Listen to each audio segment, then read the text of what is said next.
আজকে পেঁয়াজ দিয়ে কিছু ঢেঁড়স ভাজি করলাম। এই ঢেঁড়স ভাজি করার জন্য আমি হাফ কেজি ঢেঁড়স নিছি।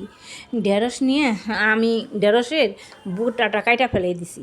কাইটা ফেলে দিয়ে তারপর ওই ঢেঁড়সটা কিন্তু আমি পরিষ্কার করে ধুয়ে নিছি।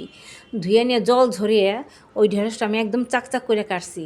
চাকচাক করে কাইটে তারপর আমি কড়াইতে দিছি তেল দিয়ে ওই ঢেঁড়স ভাজিগুলো দিয়ে দিছি।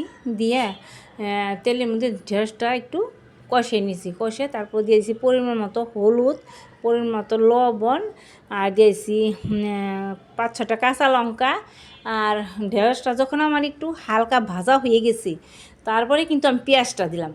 কারণ সর্বপ্রথমেই আমি যদি পেঁয়াজ দিয়ে ঢেঁড়সটা ভাজি করতাম তাহলে কিন্তু আমার ঢেঁড়স ভাজিটা ভালো হতো না, দেখতেও সুন্দর হতো না, লেটকা লেটকা হয়ে যেত। এই কারণে আমি ঢেঁড়সটা একটু হালকা ভাইজা পরে পেঁয়াজটা দিই।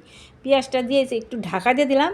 ঢাকা দিয়ে দিলেই আমার একদম ঢেঁড়স ভাজিটা পেঁয়াজের সাথে খুব সুন্দর হয়ে ভাজা হবে, দেখতেও একবার সুন্দর লাগবে। আর ঢেঁড়স ভাজিটা কিন্তু একদম ঝরঝরা হয়ে যাবে, হ্যাঁ, লেটকা হবে না।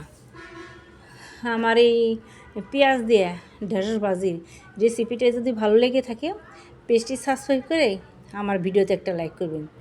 আর এইভাবে ঢেঁড়স ভাজি কিন্তু পেঁয়াজ দিয়ে খেতে কিন্তু অনেক ভালো লাগে, একদম দেখতেও সুন্দর হয়। এভাবে ঢেঁড়স ভাজি করলে খেতেও ভালো লাগে। এরকম করে ঢেঁড়স ভাইজে একদম গরম ভাতের সাথে খেয়ে দেখবেন কত ভালো লাগবে।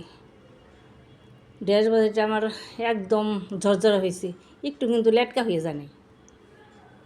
পেঁয়াজ দিয়ে বেশি করে পেঁয়াজ দিয়ে ঢেঁড়স ভাজিটা আমি করে নিলাম।